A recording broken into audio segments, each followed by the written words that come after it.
Give the floor to the representative of United States. Thank you, Madam President. Today's session was called to discuss the issue of violence in the Middle East.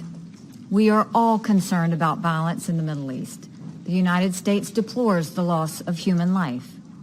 But there is a lot of violence throughout the region, and I will note that the double standard is all too common in this chamber and working overtime today.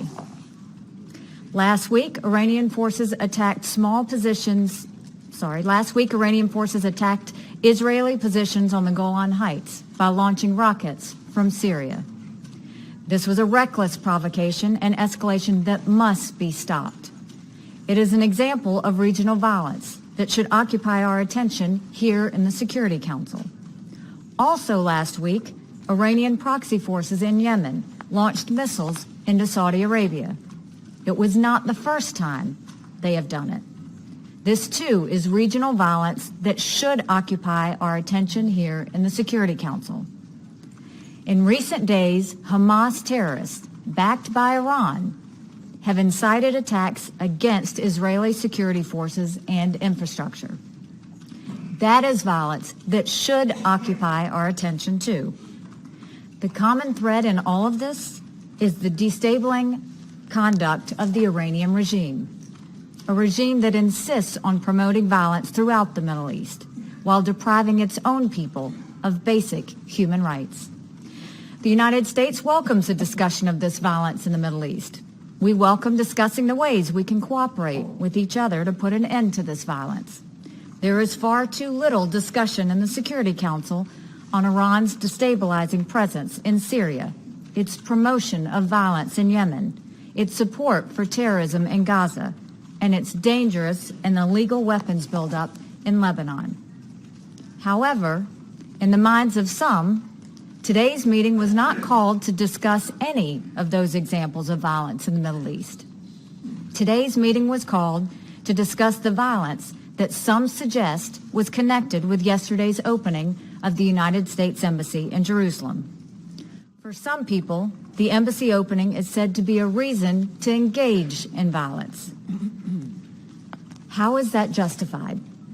As our president said when he announced the decision in December, the location of our embassy has no bearing on the specific boundaries of Israeli sovereignty in Jerusalem or the resolution of contested borders. It has no bearing on Jerusalem's holy sites. It does not prejudge whatever the parties might negotiate in a peace agreement. It does not undermine the prospects for peace in any way. And yet, for some, this is supposedly a cause for violence. But let's remember that the Hamas terrorist organization has been inciting violence for years, long before the United States decided to move our embassy. In recent days, multiple news organizations have documented the Hamas incitement in Gaza. They have reported that Hamas maps and social media show the fastest routes to reach Israeli communities in case demonstrators make it through the security fence. They have reported on Hamas messages over loudspeakers that urge demonstrators to burst through the fence, falsely claiming Israeli soldiers were fleeing, when in fact they were not. The same loudspeakers are used by Hamas to urge the crowds to, quote, get closer to the security fence.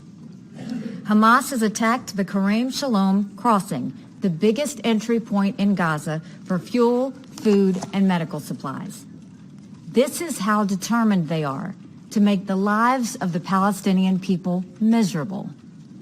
They light Molotov cocktails attached to kites on fire and attempt to fly them into Israel to cause as much destruction as possible. When asked yesterday why he put a swastika on his burning kite, the terrorist responded, quote, "The Jews go crazy when you mention Hitler," unquote. This is what is endangering the people of Gaza. Make no mistake, Hamas is pleased with the results from yesterday. I asked my colleagues here in the Security Council, who among us would accept this type of activity on your border? No one would. No country in this chamber would act with more restraint than Israel has. In fact, the records of several countries here today suggest they would be much less restrained. Those who suggest that the Gaza violence has anything to do with the location of the American embassy are sorely mistaken. Rather, the violence comes from those who reject the existence of the State of Israel in any location. Such a motivation, the destruction of a United Nations member state, is so illegitimate as to not be worth our time in the Security Council, other than the time it takes to denounce it. Yesterday's opening of our embassy in Jerusalem is a cause for celebration for the American people. Moving the U.S. Embassy to Jerusalem was the right thing to do. It reflects the will of the American people.